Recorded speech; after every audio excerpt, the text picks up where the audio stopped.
Just the feeling of like being in a firefight and hearing the click of the gun, throwing it down, grabbing one off the wall. My gunner's upside down and he's like laying in. I see kill assist, kill assist, kill assist.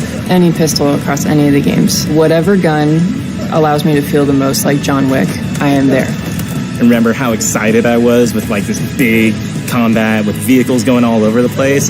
Halo means something different for everyone, right? I think that's what makes Halo great.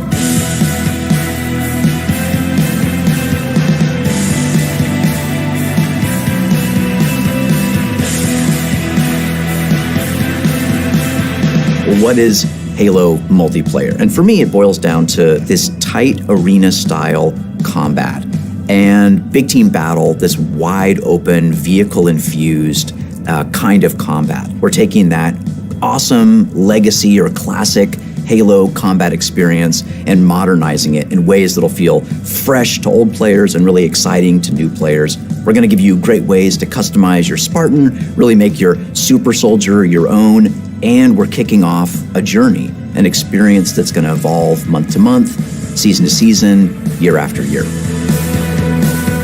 For me, working through this multiplayer of this game, and the toughest challenge I think was really about how do we respect the legacy of what came before us, but still build something that feels new.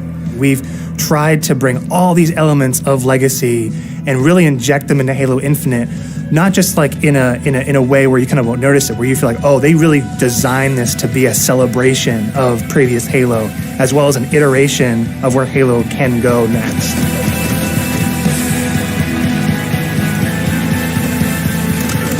The vision of Arena was all about a tight experience. It was all about being fair.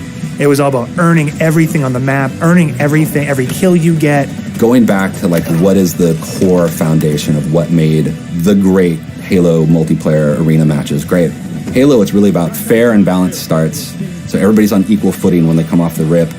And then once they start running around, it's about scavenging. It's about finding new toys and kind of developing your play style as you run through the match. What makes Halo feel like Halo?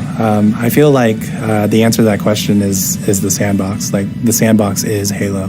When we set out to look at Halo Infinite from a high level and the direction of what it is, there's lots of exciting things there because we really wanted to push what are the things that are true to Halo, but what are the things that fans haven't seen yet.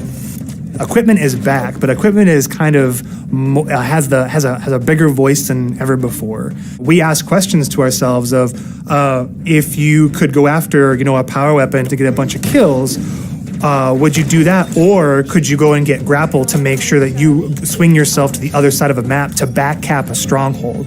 We saw it as like another avenue of not just skill expression, but tactics for teams to coordinate around.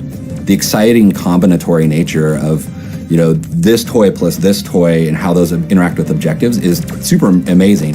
Looking at how the power-ups play, like your classic power-ups like the overshield and the active camouflage. For this title, what we're looking at, what we're excited for, is you pick that up and you choose when you activate it. It goes into your inventory. If you haven't used it and someone kills you in multiplayer, you drop that overshield and then they can take it, use it for themselves. That to me is very legacy, but we took the equipment side of it and modernized it. When it comes to the vehicles, we went in and decided to invest a lot in the systems. When I take damage in my Warthog, my wheels can get blown off, my hood can get blown off. There's different aspects of the vehicle that change how my vehicle handles now. And that's something that's brand new. The other thing we added to that is like this doomsday mechanic. So when you hit this threshold, the vehicle catches fire, and it's very much, you've got a certain amount of health or a certain amount of time, and you got to choose what you want to do with the last minutes of this vehicle. We've got a cousin to the Warthog, which is the Razorback. The back has this like multi-storage compartment that you can put a lot of stuff into. So if you want to put like detached turrets, power weapons, fusion coils, objectives, and that is what's really making the Razorback kick a lot of butt in MP and campaign. The levels define pace for the game, how frantic it is, and they define that iconic fantasy for players as they're entering that match. What do they want to do? What type of experience are they hoping to have? What kind of combat, what kind of dance floor is there available to have that combat in? For me, BTV is all about experiencing the full extent of the sandbox of Halo in just one match, right? Like you see the vehicles, the weapons, the equipment. We really wanted to take that kind of concept, those feels you had, playing the previous games, and just turn the volume up. Vehicles are no longer just spawning at bases anymore. We have Pelicans delivering them, and we have a commander in your ear telling you that Pelicans are going to be dropping off these vehicles. Scorpion tank is inbound. We have Halo 2 style Delta Halo mission weapon pods that fall from the sky to resupply the field. That's where it makes it feel like a real battlefield, and it's very exciting. This is not just more players. This is just this certain beautiful slice of sci-fi chaos.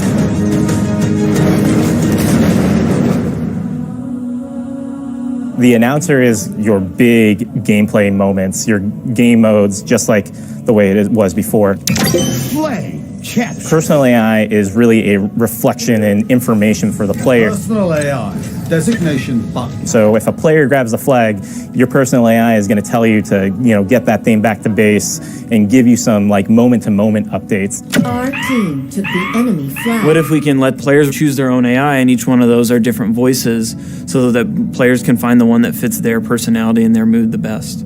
They add to the sense of like me as a Spartan being more important, and for us in multiplayer it is really about becoming a Spartan. You're Spartan. You are you inside of the Halo universe. The body of customization content that we have on day one ensures that there will be millions of customization combinations for Spartans on the battlefield. That includes things like armor coatings, armor emblems, various armor effects, down to the individual armor pieces. So your shoulders, your gloves, your knee pads, your helmet, your visor, your helmet attachments. Then you look at weapons, and we've got a whole slew of customization offerings there. Vehicles have a huge pool of customizations too. We support customization in the game. Players can do the same thing on HaloWaypoint.com as well as the Halo Waypoint app. The player also customizes the Spartan, the soldier inside the suit. We want the Spartan to represent the player as much as possible. They can change their body type and their voice, as well as choose prosthetics for the first time. Coatings offer us a unique opportunity to craft some hyper-polished looks and let you express yourselves in ways you've never been able to before. So we're coming at this from a player-first mentality. So what that means is that there's no random loot in this. There's no loot boxes.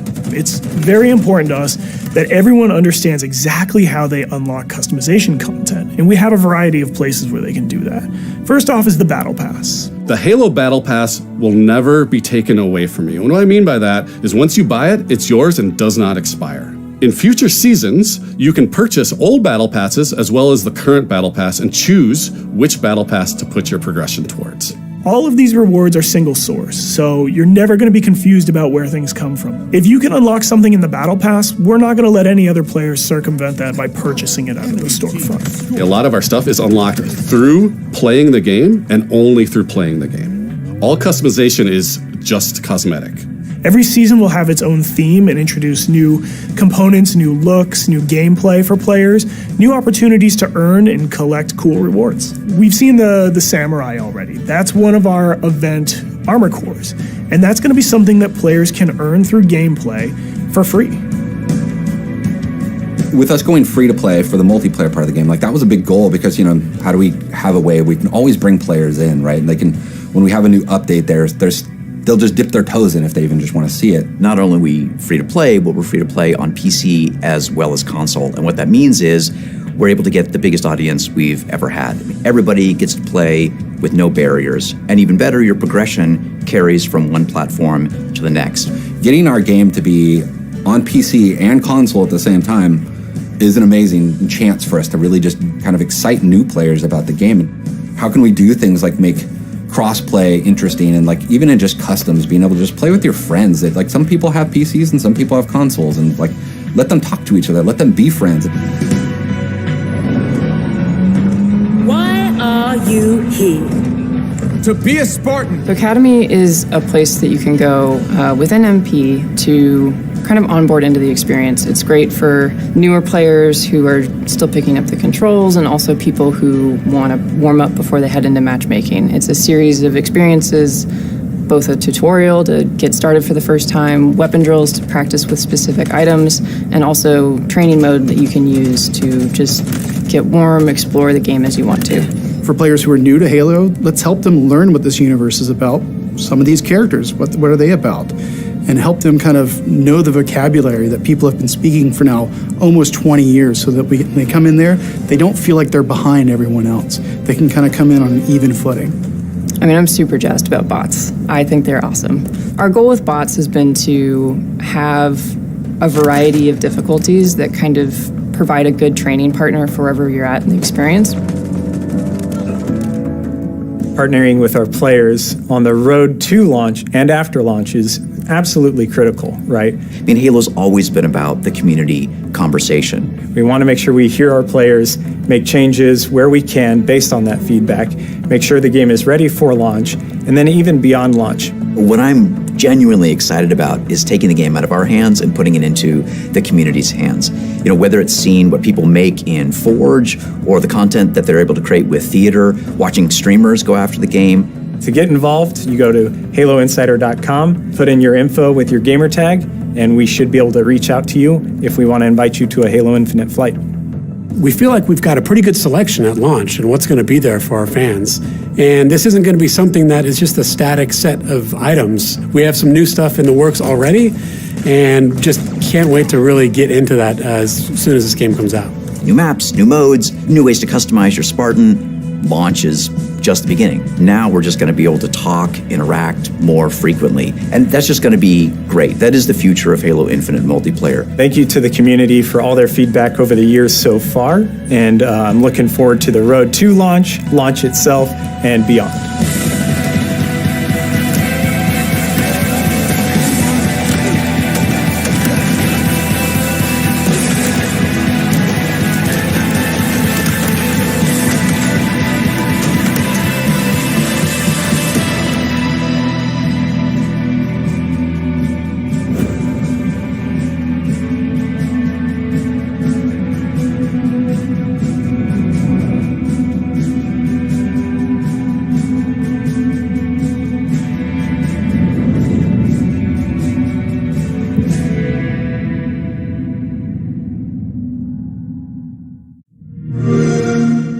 Play it day one with Xbox Game Pass.